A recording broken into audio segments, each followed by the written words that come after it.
Hola amigos, un saludo desde Iglesia Navarra, el programa informativo de nuestra diócesis de Pamplona y Tudela.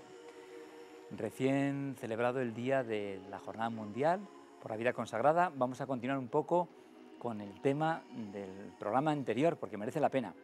Tenemos aquí un invitado de honor, el padre Carlos Pagola, misionero claretiano. Hola Carlos. Hola. Que además de la vida consagrada y de 1000 batallas y aventuras, nos va a hablar de su última aventura, la edición de este libro, ¿A dónde te escondiste, amado?, de homilías dominicales. Acaba de publicarse y bueno, tiene mucho que decirnos. Carlos, pues bienvenido a nuestra televisión. Y de entrada yo te haré una pregunta de la que puedes responder vivencialmente. Hoy, 2013, ¿qué aporta la vida consagrada a la Iglesia hoy? Hombre, la pregunta siempre es complicada, es difícil, decir. Yo pienso siempre que la vida consagrada en conjunto es como una profundización de nuestro bautismo. Pero claro, no todo bautizado está llamado a la vida consagrada. Eso también nos lo dice. Es muy curioso, me interrumpo a veces, ¿verdad? Es muy curioso que antes se llamase vida religiosa, sí, y ahora vida consagrada se llama. Porque ya ha querido variar un poquito ese aspecto y marcar lo de consagrada. Consagrada es como una dedicación plena a algo, ¿no? Está uno consagrado sí, a la ciencia, por ejemplo, bueno, está consagrado, pero también es convertido en sagrado, las dos. Por lo tanto, convertido en algo que podemos llamar así como un signo para los demás. ¿Cuál es el signo que yo veo? Pues fundamentalmente realizar este aspecto de fraternidad, que siempre es una meta, no es algo que se haya conseguido y estamos ya aquí porque lo hemos conseguido, no es algo siempre que hay que conseguir. Y es una forma, como forma de vida además, como estado de vida. Por eso los 3 famosos votos de pobreza, que es participar en los bienes y hacer participar también a otros, de castidad, porque el estado de vida de matrimonio pues es otro tipo de forma del bautismo también, ¿no? Y de obediencia para estar en una misma comunidad, unidos con ese carisma. sí. Y fundamentalmente es eso lo que se llama la vida común, la vida Lo has en definido muy conjunto. bien. Y dentro de la vida consagrada, el carisma Sí, de los bueno, claretianos. yo quería decir también Sí. eso, que no solamente es este aspecto, sino que luego también hay un hacer. Esto sería lo anterior, el ser. Hay que nacer. Entonces el hacer es muy variado en unas congregaciones o en Unos otras, carismas y otros, claro. en unos monasterios o en una congregación, por ejemplo, como la nuestra. ¿A qué está dedicada nuestra congregación? Como otras muchas. Pues fundamentalmente a la propagación de la palabra de Dios de todas maneras posibles, de todas las maneras posibles. Esto a veces nos hace ser un poco difusos, pillas aquí y allá. Claro, sí. Pero bueno, fundamentalmente la congregación se fundó a mitad del siglo XIX, después de la desamortización, cuando estaba todo desastrado de la predicación. Entonces se funda fundamentalmente para la predicación por los pueblos. Pero Para luego, la misión, la palabra, sí, claro. para la misión, pero dentro de los cristianos. Luego también enseguida se extiende a la misión extranjera con Guinea Ecuatorial y a la enseñanza, fundamentalmente la enseñanza primaria. Luego ya también se establece la secundaria y no en la universidad, aunque ciertos elementos universitarios también hay, ¿no? Por ejemplo, pues la vida religiosa, el Instituto de Vida Religiosa, por ejemplo, que está en Madrid o en Efectivamente, sí, Roma. sí. En fin, Sí, hay muchas cosas de estas, o colegios mayores, sí. por ejemplo, Aquí en nuestra también. diócesis, los claretianos, ¿en qué andáis? Bueno, primero decir un poco de historia.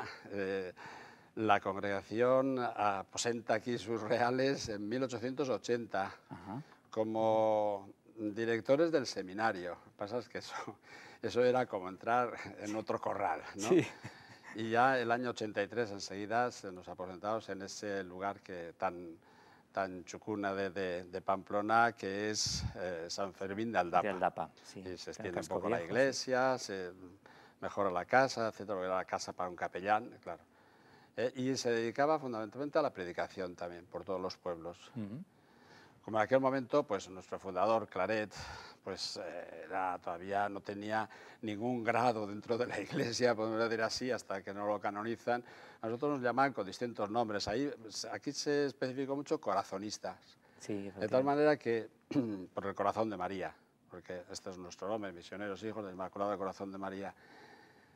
De tal manera que incluso ahora, aunque oficialmente no sea para nada ese nombre, hasta el ayuntamiento pone plaza corazonista. Es decir, como algo que se queda ahí, ¿no? Que es bonito. Y esta casa, que era de predicación, ahora está convertida en una casa asistencial para nuestros hermanos más mayores y más enfermos. Una casita pequeña, somos 8 en total ahora en este momento. Y diríamos así que es buscar esa fraternidad de otra manera. Tantos ancianos abandonados, tantos problemas que a veces tienen cuando son muy mayores, bueno, pues ahí hay ese aspecto de fraternidad, de cercanía, y es de un ayuda. testimonio también Claro. de fraternidad sacerdotal que hoy la necesitamos en toda la Iglesia, a ese nivel de cercanía compartida. Claro. Y desde 1970 se inaugura el Colegio La Rahona, tanto sea colegio mayor para universitarios, y ahora están en unos 210 universitarios, y el colegio de enseñanza, y ahora en este momento ronda los 800, no sé si un poco más arriba, un poco más abajo, pues eso es. Entonces, la enseñanza, diríamos así, hasta a todo nivel, y esa ha sido mi dedicación fundamental a lo largo de toda mi vida. Por eso te conocemos todos. Los dos.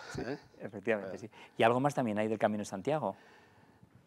No, del Camino de Santiago, nosotros yo creo que no. No, vale. No me suena nada, al menos nada especial. Hombre, ha habido, por ejemplo, del colegio, pues algunas excursiones con los padres y chicos del Camino de Santiago en Navarra, por ejemplo, sí, pero no habéis llevado ningún como dedicación o cosas de santuario ni albergue. No, vale. no. Perfecto, sí. Eso es. Bueno, que tenemos que hablar de tu libro, quedamos en eso. En tus manos. A ver. ¿Cuál fue la intuición? ¿Por qué te animaste? ¿Quién te animó? ¿Qué pretende el libro? Bueno, pues mira, esto surge, bueno, tiene una historia un poco larga, pero vamos, fundamentalmente surge como libro cuando voy a celebrar los 50 años de ordenación sacerdotal o presbiteral. Sí. Y en ese momento surge la idea de recoger una serie de articulillos, de comentarios dominicales que había ido haciendo yo para una revistilla que se llama Ictis, se llamaba, porque ya finió, acabó, se llama Ictis, que dirigía fundamentalmente Dolores Alexandre, que te conoce mucho. Sí. Bueno, y entonces me iban llamando, pidiendo pues comentario tras comentario. Tenía que ser especialmente breve, porque era para una hoja en donde había muchos dibujos y también el comentario. Entonces tendría como unas 320, 340 palabras aproximadamente, una cosa realmente breve. Y ya cuando ya tenía de marcha, pues eso, yo creo que había llevado 20 años, así, 20 años colaborando, mes tras mes. Entonces se me ocurrió esto y yo lo presenté a Publicaciones Claretianas y me dijeron bien, pero tiene que hacerse de otra manera. Es decir, tiene que ser por el orden litúrgico. Claro. Todos los domingos, porque eran breves, pues no se podía poner de año tras año. Entonces, todos los domingos, uno de cada. Yo a veces tenía 10 de uno, 4 de otro, uno de algo, unos cuantos nada. Bueno, pues hubo que rehacer todo ello en un trabajo, pues bien, amplio, hermoso. No tiene una unidad interna. La unidad es, digamos así, es el esquema litúrgico. Claro. De los 3 años, y el comentario al hilo de la palabra. Y al hilo de la palabra, pero fundamentalmente solo del Evangelio. Del Evangelio, muy bien. Claro. Hombre, a mí no me gustaba mucho que dijese homilías, porque propiamente no son homilías. Claro, son más... y porque reduce el campo, porque imagino que un laico, un padre, una madre de familia, lo acogerá con gusto. Pues los que ya me han leído, sí. Sí, bueno, y los que te van a leer a partir de este programa. Los que me van a leer no lo sé, sí. Porque además se lee con facilidad, suelen ser breves y, bueno, pues en conjunto yo creo que bastante bien escritos, tiene algún pequeño error de estos que no nos libramos de ninguna manera, pero bueno, ahí está. Y bueno, pues luego me preguntan muchas veces, ¿por qué ese título? Que igual llama la atención. ¿A dónde te escondiste, amado? Claro. Hombre, Para mí es un homenaje primero a San Juan de la Cruz. Toda mi vida he sido yo profesor de lengua y literatura, especialmente mis alumnos me conocen por los poemas que a veces recitaba en parte allí, por los que hacía recitar, por la incitación a la poesía. Algunos de mis alumnos ha publicado ya libros también de poesía. Y cuando se publicaba este libro había otros 3 alumnos que publicaban libros. Eso siempre es una cosa bonita. Cuatro, es significativo, efectivamente. Es hermoso y significativo, evidentemente. Y bueno, pues bueno, y eso al hilo de este aspecto, pero no solamente porque era un homenaje a San Juan de la Cruz, ¿no? Sino porque yo quiero, no sé, tengo siempre la idea de que la relación con Dios la necesitamos un poco en este aspecto mucho más emocional, cariñoso, cercano. Afectiva, ¿no? Claro. Me afectó mucho en este sentido el libro de Nouwen, hace mucho tiempo, Sí. Tú eres mi amado, y yo creo que está ahí también, incluso en algunas de las ocasiones hasta lo cito en algunos de los poemas. Sí. Bueno, yo creo que esta era la idea fundamental. No, ya ha quedado bien plasmada libro, y recogida en el título. Sí. Vamos a hacer un pequeño paréntesis para ver unas imágenes de los más necesitados, que imagino que también serán como el núcleo de la palabra de Dios, son los destinatarios privilegiados y también de tu libro. Continuamos enseguida. Adelante. La imagen es de las puertas de la parroquia de San Lorenzo y es una imagen habitual, lo ha sido siempre y lo es ahora, donde el reflejo de la crisis se traduce en pobreza. Qué suerte ha tenido nuestro gobierno de contar con las familias españolas, que son el mejor colchón para amortiguar toda esta situación de crisis que afecta sobre todo a muchos jóvenes que no podrían vivir en sus pisos, en sus casas, debido a la falta de trabajo. Habla Santos Villanueva, párroco de la iglesia de San Lorenzo de Pamplona. Habla de lo que ve y valora no solo el trabajo de su comunidad, sino también el empuje de la sociedad civil y del voluntariado en la lucha para paliar los efectos de la crisis. Una crisis, dice, no estar exenta de picaresca.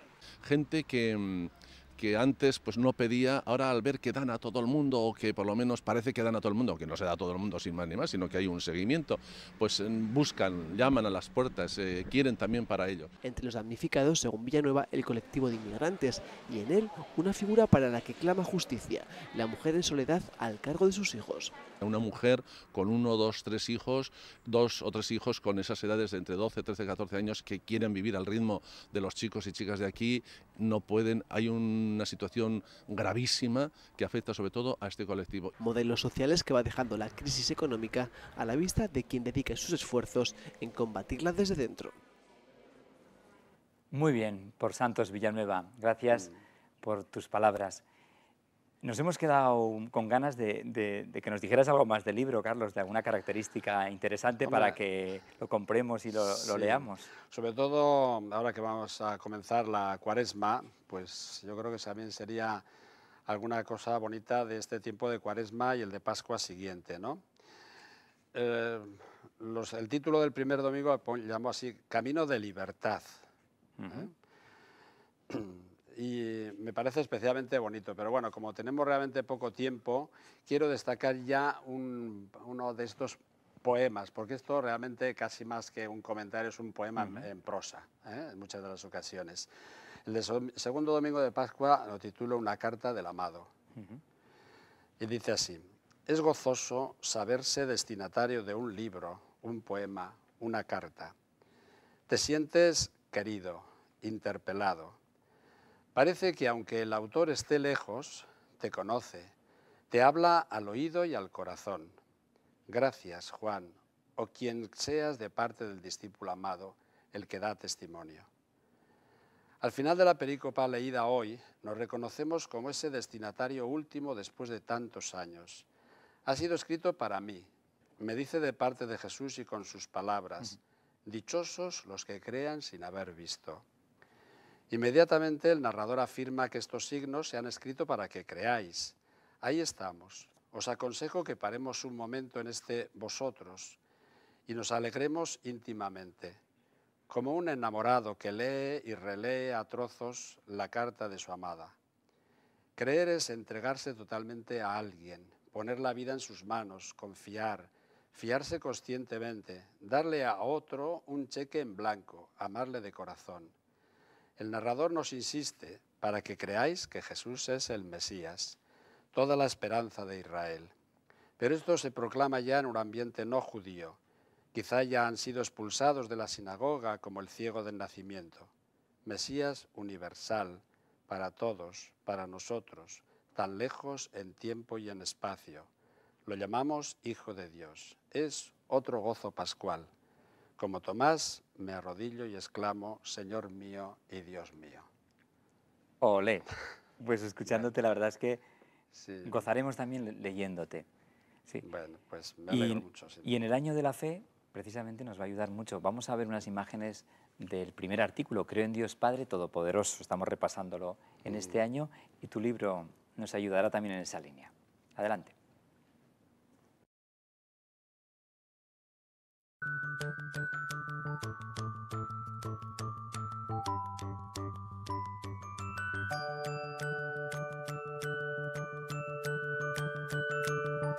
La concepción que tiene cada religión, ¿no?, del creador de las cosas. Como una fuerza, no sé, un poder, está por todas partes. Como un anciano con la barba blanca, con los pelos. Sin cara, ¿no? No sé. También una forma de energía muchas veces, ¿no? Se le puede imaginar.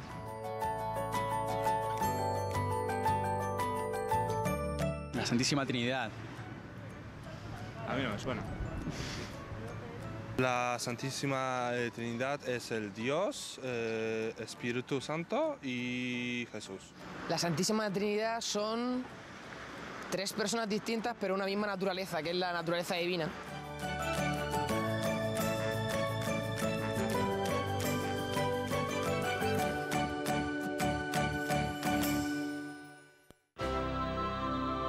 Tú y yo, y millones de personas, buscamos cada día en Internet respuestas a preguntas generalmente de poca importancia. ¿Acaso habría alguna pregunta capaz de cambiarnos la vida entera?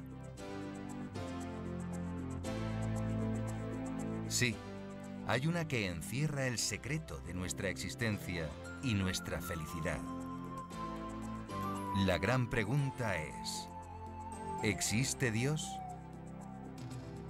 De ella dependen nuestra vida, nuestra muerte y un futuro que ni siquiera imaginamos. Fuimos creados para ti, Señor, y nuestro corazón está inquieto hasta que descanse en ti. Dios es amor y por eso nos creó. Y sembró en nosotros ansias de amor infinito. Ansias que solo Él puede y quiere satisfacer. ¿Tendría sentido no creer en un Dios así? Dios desea que le amemos. Para amar a una persona necesitas conocerla. Por eso Él nos reveló su intimidad, sus misterios. El mayor de ellos es este. Él es un solo Dios en tres personas: Padre, Hijo y Espíritu Santo. ¿Tres personas, luego tres dioses? No, mira. Así como en este triángulo ves tres ángulos iguales y cada uno abarca la totalidad de la superficie, así cada una de las tres divinas personas posee en plenitud la única naturaleza divina. Cada una de ellas es el Dios único.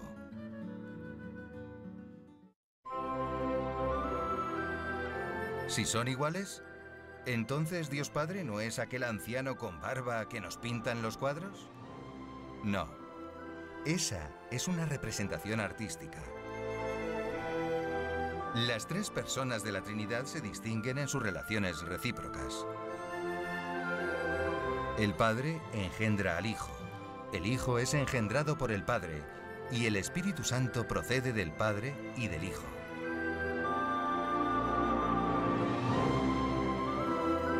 ¿Y hacen cosas distintas? Las divinas personas actúan al unísono. Las tres tienen una misma naturaleza y un mismo obrar. Y sus obras son asombrosas. Porque para Dios no hay nada imposible. El poder de Dios es mayor que la fuerza de un volcán, de un tsunami.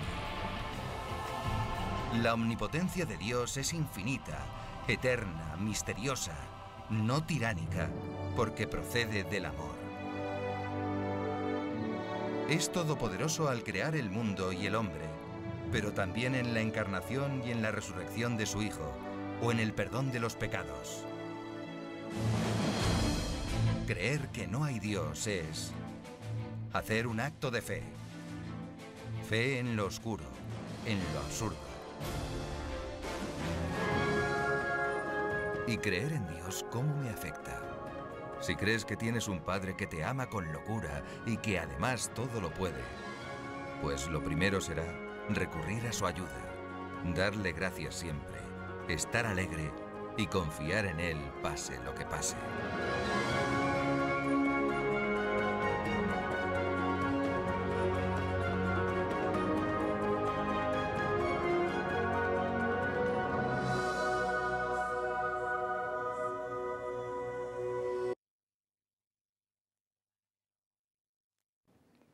Pues a tantas preguntas como se hacía en el vídeo sobre la Santísima Trinidad, aquí Carlos Pagola, en el comentario a cada domingo de la Trinidad, ciclo A y B y C, fijaos qué títulos: Desvelar velando, Trinidad a quien adoro, la verdad plena.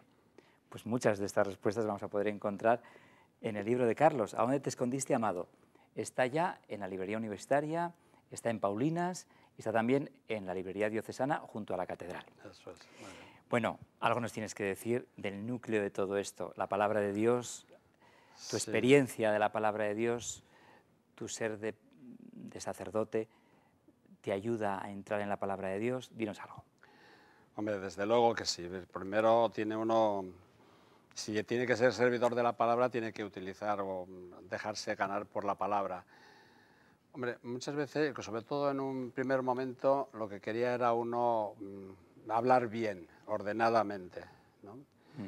Pero poco a poco fui comprendiendo que lo que hay que dejarse ganar a la palabra. Entonces, se me ocurrió una comparación, ya estando aquí en Navarra, con la lluvia, llueve en la Retirada Urbasa, y en Andía, y como saque el plano, va entrando dentro en toda la zona cárstica.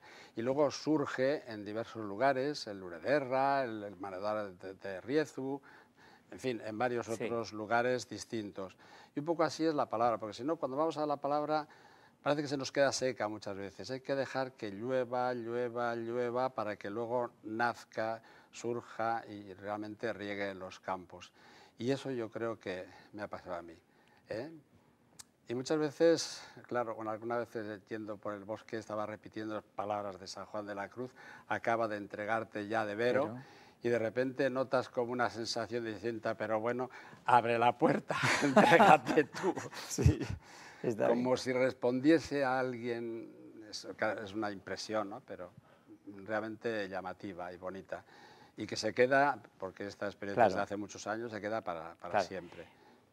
En 15 segundos, ¿los jóvenes con los que tú sigues tratando y has tratado son permeables a la palabra?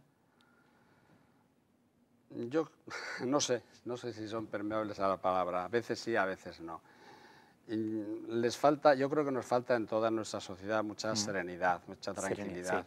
No solamente para la palabra de Dios, sino para la palabra del prójimo, de la gente. Hablamos mucho, pero estamos tapándonos las palabras unos a otros. No hay más que ver, por ejemplo, las tertulias. Todo el mundo quiere hablar, te quiere decir, el café. Necesitas tranquilidad, serenidad, escuchar.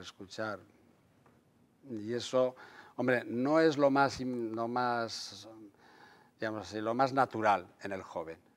Va siendo, si uno quiere, va siendo natural. Y necesita educadores en esa línea, ¿verdad? Sí. Necesita educadores de que quiera uno ser educado. Pues nada, Carlos, tenemos que despedir. Muchísimas gracias. Bueno, muy bien. Seguirás con nosotros también a través de tu comentario a la palabra, y nos pones ya en la pista de lo que va a ser la Cuaresma, porque ya, en nada, el 13 de febrero tenemos esta misma semana el miércoles de ceniza y la Cuaresma. Muchísimas gracias, y a todos, hasta la próxima semana. Adiós.